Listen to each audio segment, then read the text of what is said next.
Сәлеметсіздер ме, құрметті оқырмандар. Бүгінгі онлайн іс-шарамыз Мұхтар Әуезовтің «Абай жолы» роман-эпопеясының 50 жылдығына арналған.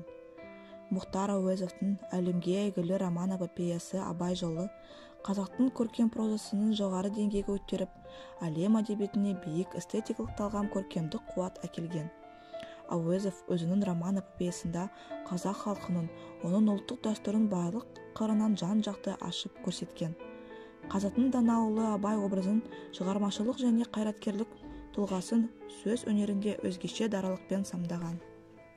Абай жолы роман-эпопеясына шетелдік қаламгер Луи Арагон жоғары баға береді. Әуезов алғашқыда романға «Телғара» деген ат бермек болды. Автор алғашқыда роман 3 кітаптан құралмақшы болатын.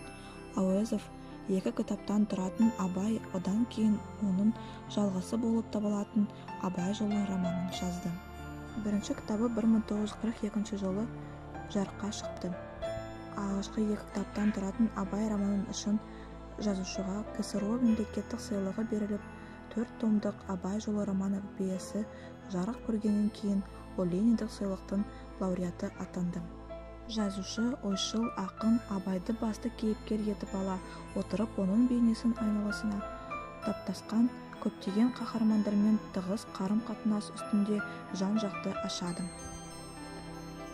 Эпопеяның кең мағынасына тарих, этнография секілді ғалымдар тұрғысынан қарағанда да танымдық мәні аса күшті екенін кезінде академик Сатпаев атап көрсеткен болатын. Абай жолы дүние жүзі халықтарының 116 тіліне аударған 200 томдық әлем әдебиеті кітапханасы топтамасында 2 том болып басылды.